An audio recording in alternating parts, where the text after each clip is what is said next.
Hi folks, CodeTutor here and my name is Anil Deshpande. Hi folks, welcome to another video on Android CICD series, and we will continue our discussion in Android versioning. In the previous video, we basically understood how Android versioning works, what is the purpose of version code and version name. But then we also said that there is a better way to make it little bit more refined by separating version code and version name from the build.kts file where we currently place it in. It is not a good idea to place that information in the Android build.kts file because just because you want to change or update the version name of the application, fiddling and editing the file, which is basically dealing with application build itself, can create mistakes and actually break the builds. So it would be better to separate it out into separate file. And to do that, we will create another file called as version.properties file, and where we will maintain information such as version code and version name, and then use the contents of that particular file, which is version.properties file, and update version code and version name in the build.kts file. I will show you now how to do it through a code demo, and let us understand how it is actually. This is what right now it looks like. Version code and version name is coming directly from the build.gradle.kts file. Instead of that, we will create a version.properties file. So let me go here in the project. Let me create a new file. Let me call it as version.properties. And here, let me write version code is equal to 1 and version name is equal to whatever the one that we have here. And this is good enough. But now, what we will have to do is we will have to use this particular version.properties in your build.kts file and use that to update this particular version code and version name. What we can do is we can just maximize this right now, go back to the top, and just above the plugin we can write a simple Java code which helps us to extract this information from the version.properties file. Import java.util.properties. This is a utility function that is already available in the Java, and then val version props properties apply load root project dot file version dot properties.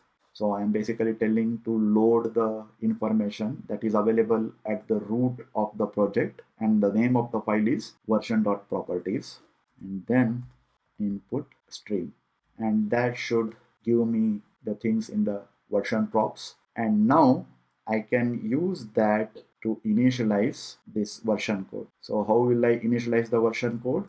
I will say version props version code dot toString dot toInt, because as I had mentioned earlier, version code is always integer. And in the same way, I can initialize the version name as well, and that's it. Now let me run the application, and now you can see that I am now getting the value version name and version code from the version.properties. And if I change the version code to 3 and this to 3 and rerun the application, I should see the new values from the version.properties file. And once again, the old rule still holds true. I cannot bump this down, and if I try to do that, the system will complain that you can't update with the lower version code. So that still holds true. This is something that we have discussed in the previous video. This version name, that is 1.3 that I am talking about, this is not typically how you manage your version names. You follow a concept called as SemVer, where it is always 3 numbers. So it is not just 1.3, it is 1.3.1 or something like that. And most right number, it is called as patch version. Then the middle number is called as minor version, and then the first number, the leftmost number, it is called as major version. So a version name is a combination of 3 numbers: major version, minor version, and patch number. What do you mean by that?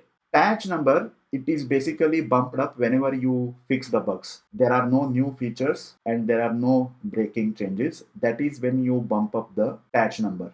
And when do you bump up the minor number? When you add new features, but everything still stays backward compatible. That is when you change the minor number. And what about the first digit, the major number? You change it when you make the breaking changes. Maybe old code doesn't work at all. You have introduced a completely new set of APIs. So that is when you change the major number. So ideally speaking, you don't directly just use version code and version name. You use these three numbers separately and then use these combination of numbers to compute the actual version code. So what I am saying is the version code is actually computed based on the combination of these three numbers, that is major, minor and patch. We will see how it is actually done. So instead of this, I will write major is equal to 1, minor is equal to 3 and patch is equal to 1. I don't need this at all. And then I will read these three numbers in the build.gradle.kts file. So let me once again go back here. Let me write the remaining part of the code.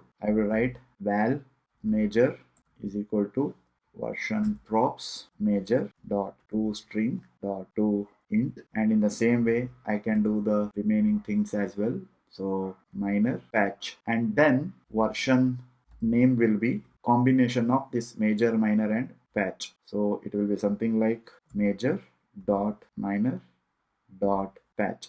That will give me the version name. Just to separate out, there is no conflict of the variables. Let me call it as computed version name. And in the same way, let me now compute the version code.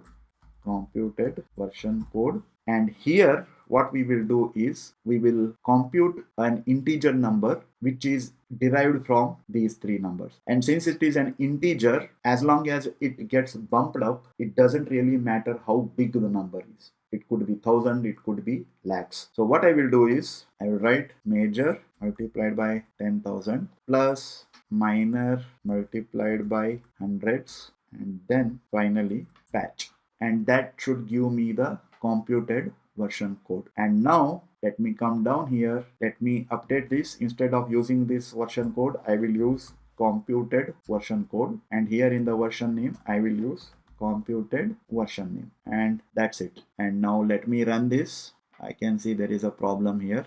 What it is basically saying is there could be a text here. So I can use dot trim. I think that should basically take care of the problem. Now let me try again. Yeah, the build worked fine. And now let me run this. Perfect. As you can see here, 131 becomes version name 1.3.1 and version code 10,301. And if I just update the major version to 2 and rerun this, becomes 20,301. And that is actually how professional teams actually manage the versioning number. And it becomes very easy with this mechanism to bump up the numbers also, and you just have a huge range to bump up the number, and you also separate it out by changing it in the build.kts file, and that is the advantage that you get with this particular mechanism. But this is still not good enough. It only changes the version number and tells that a version number has changed.